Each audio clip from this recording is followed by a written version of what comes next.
Besides, the whole school seemed so strange and solemn. But the thing that surprised me most was to see on the back benches that were always empty the village people sitting quietly like ourselves. Old Hussar, with his three-corner hat, the former mayor, the former postmaster, and several other besides. Everybody looked sad.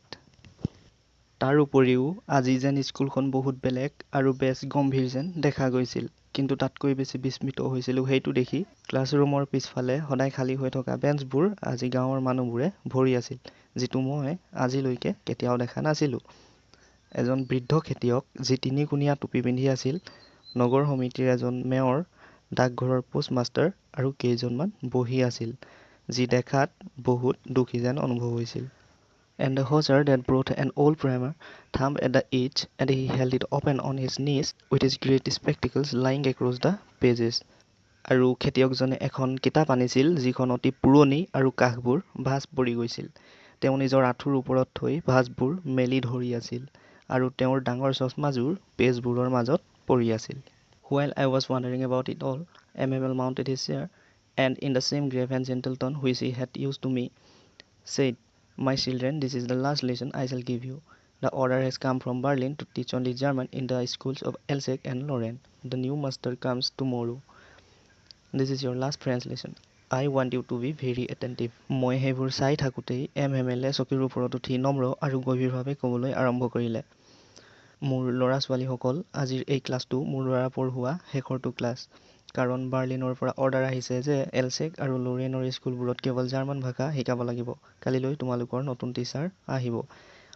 এইটো French ভাষাৰ last lesson, গতিকে মই বিচাৰিম সকলোৱে মনোযোগেৰে শুনিবা।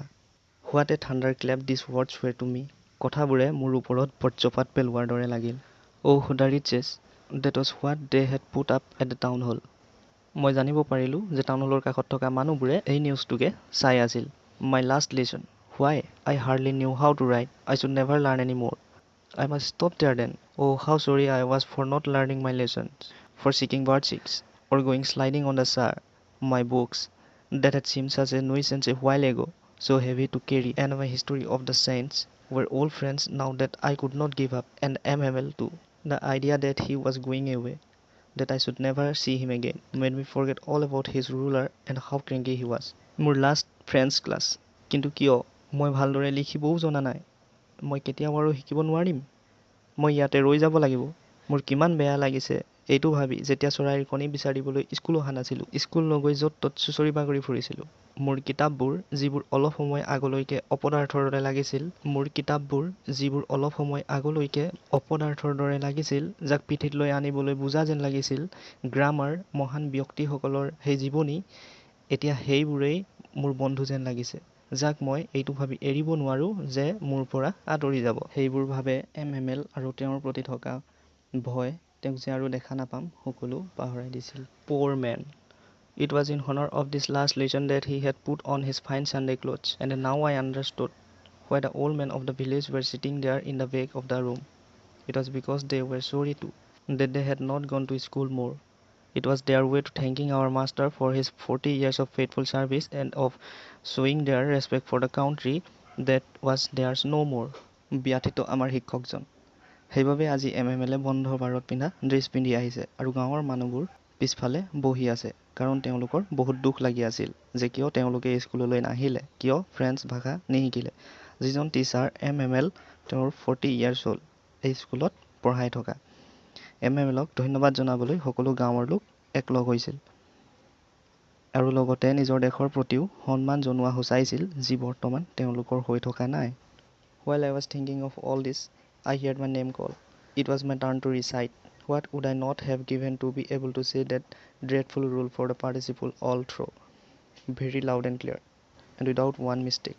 But I got mixed up on the first words and stood there, holding on my desk, my heart beating and not daring to look up. হঠাৎ নিজৰ মাতৃভাষাটো কোনোবাই কাঢ়ি নিলে বা বেলেগ ভাষা কাৰোবাৰ ওপৰত জাপি দিলে কেনেকুৱা অনুভৱ হয় মই সেইদিনা বুজি পাইছিলোঁ। সেইবোৰ ভাবি থাকোঁতে মোৰ নামটো মতা শুনা পালোঁ। কাৰণ MMLে যি টেন্সৰ পাৰ্টিচিপলছ পঢ়ি আহিবলৈ কৈছিল, তাক মুখস্থ মতাৰ পাল মোৰ আছিল।